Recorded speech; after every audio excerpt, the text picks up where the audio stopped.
Olá, olá, bem-vindos a mais um vídeo do canal, bem-vindos a mais um episódio do ET e o Mundo. Ficamos um tempinho aí sem gravar, tivemos alguns probleminhas, mas finalmente chegamos ao segundo episódio desse segmento do nosso canal. E eu não vou falar muito mais não, já vou começar pedindo para rolar a vinheta aí e vamos começar o vídeo de hoje.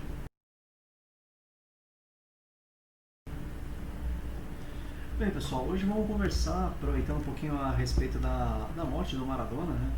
É, Sem dúvida nenhuma foi uma grande perda para todo o futebol, eu diria, né? Acho que é difícil você ter uma opinião neutra em relação ao Maradona. Tem aqueles que adoram, tem aqueles que o detestam, mas é impossível falar que ele não foi um bom jogador, né? Que ele não marcou o futebol. E, bem, como qualquer grande figura, sempre acaba movimentando muitas paixões, né? E vamos tentar linkar isso, né, a morte dele, com um evento que aconteceu em 82, um pouco antes da Copa do Mundo de 86, né, talvez a grande atuação dele enquanto jogador, que foi a Guerra das Malvinas.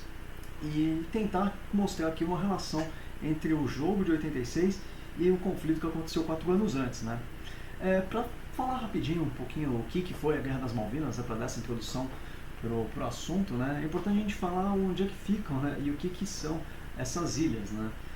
As Malvinas ou Ilhas Falkland, a gente vai colocar um mapinha aí para vocês, um pequeno arquipélago que fica bem próximo da Argentina e é domínio inglês desde 1883, então desde o século XIX. É uma ilha que é dominada pela Inglaterra, é uma ilha que é chamada Ilhas Falkland e Sanduíche do Sul pelos ingleses. E isso sempre foi muito mal visto pela Argentina por uma questão de aquela proximidade com uma potência estrangeira sempre foi vista com muitos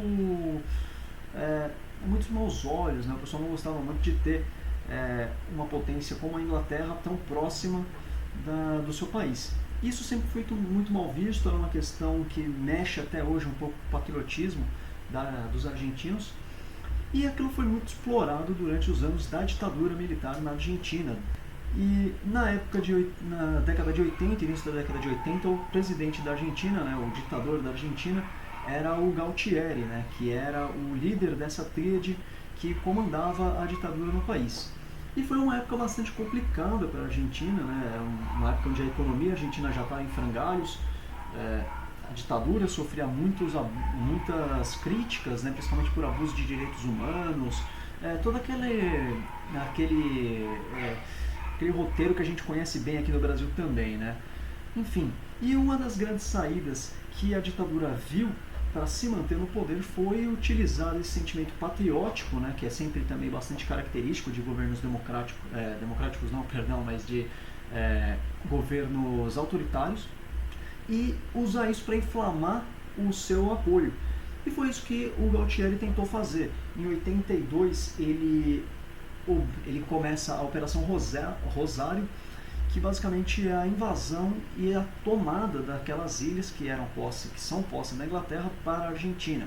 Isso em um primeiro momento foi pensado para, como já falei, tentar dar apoio da população para o governo, que estava bastante debilitado naquele momento, e também tinha algumas outras ideias de que, como a Inglaterra estava muito longe das ilhas, aquilo não era uma coisa tão central para o país, dificilmente a Inglaterra iria retalhar, iria ir atrás de tentar retomar aquele território.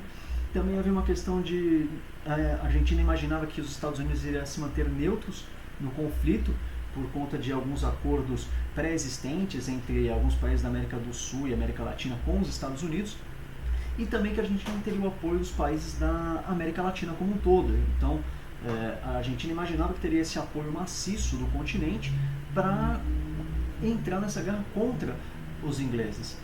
E do outro lado a gente tinha a Inglaterra, né, que naquela altura era comandada pela Margaret Thatcher, que também vivia um momento de muita impopularidade no seu governo. Ela tentava fazer algumas reformas bastante impopulares.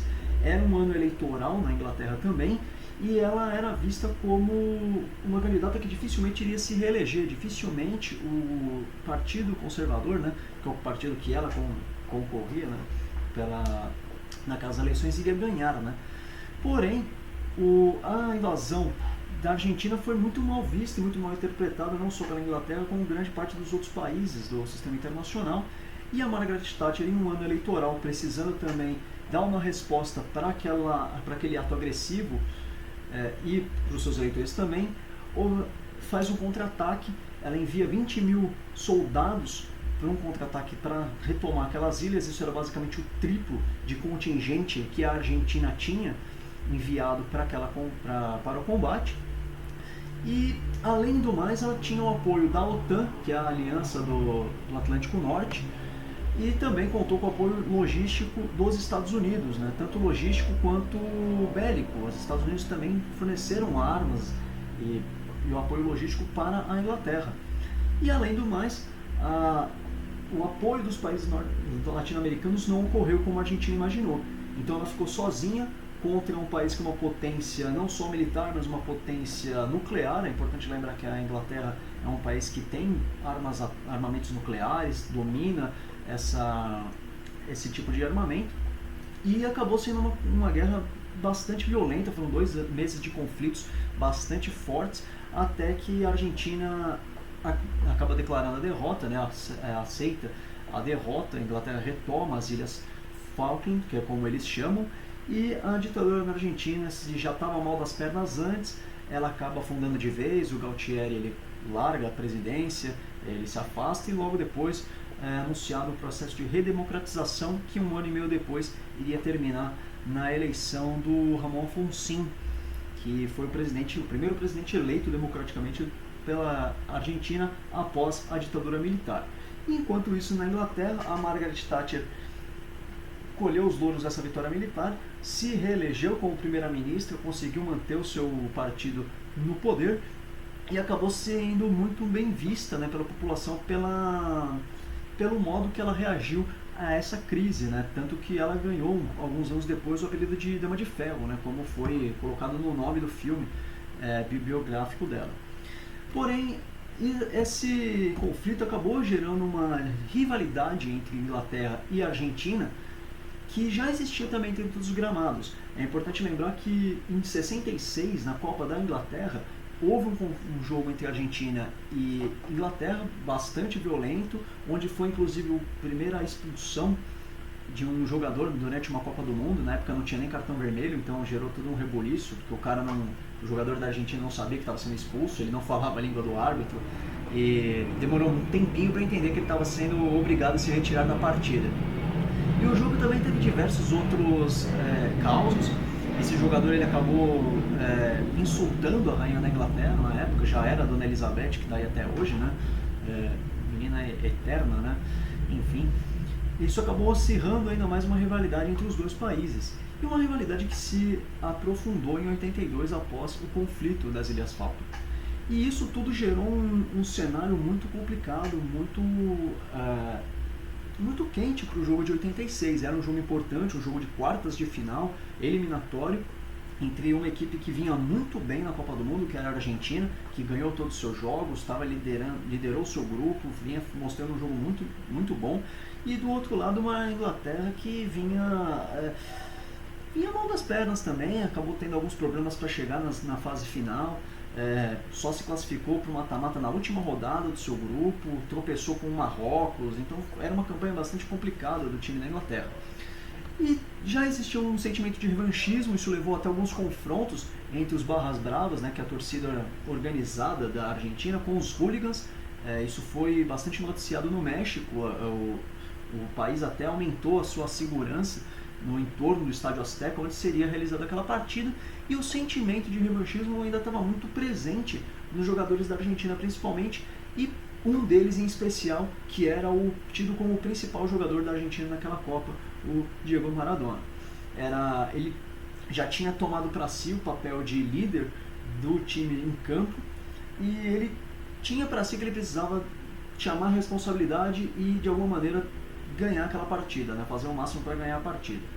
Foi uma partida bem complicada, um início de jogo que, por muito mais que as pessoas esperassem um jogo duro, bem pegado, não foi assim. Foi uma partida até relativamente calma nos primeiros minutos. A Argentina partiu para cima, tentou pressionar, era melhor em campo, mas o primeiro tempo terminou 0-0. E logo no início do segundo tempo a gente tem os 2 gols da Argentina, né? Os 2 gols do Maradona, que destruiu naquela partida, principalmente no segundo tempo.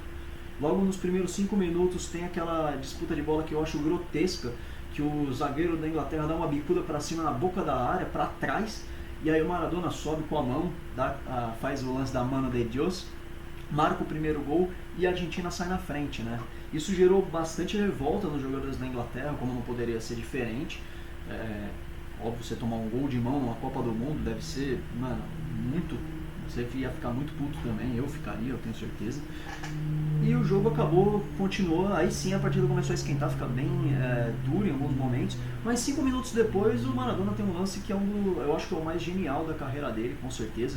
É o lance que ele pega a bola lá atrás do meio campo, dribla a metade do time da Inglaterra e faz o segundo gol. Ali eram menos de 10 minutos do segundo tempo, a Argentina consolidava uma vantagem de 2-0 e aí já começou a ficar um pouco mais difícil para a Inglaterra virar. Os ingleses já estavam desestabilizados pelo primeiro gol, tomaram o segundo logo em seguida, a partida ficou um pouco morna, né, porque os ingleses não conseguiam de alguma maneira reagir. O gol da Inglaterra só sai no final do segundo tempo, mas é insuficiente. No final das contas a Argentina consegue a classificação para a semifinal, a Inglaterra volta para casa e o jogo ele tem tamanha importância para os jogadores, né, para o time da Argentina, que o Roberto Perfumo, que era um dos jogadores da equipe da Argentina naquela Copa, ele dá uma entrevista para o The Guardian em 2002 e fala que em 86 vencer o jogo contra a Inglaterra era suficiente, vencer a Copa do Mundo era secundário, bater a Inglaterra era nosso verdadeiro objetivo.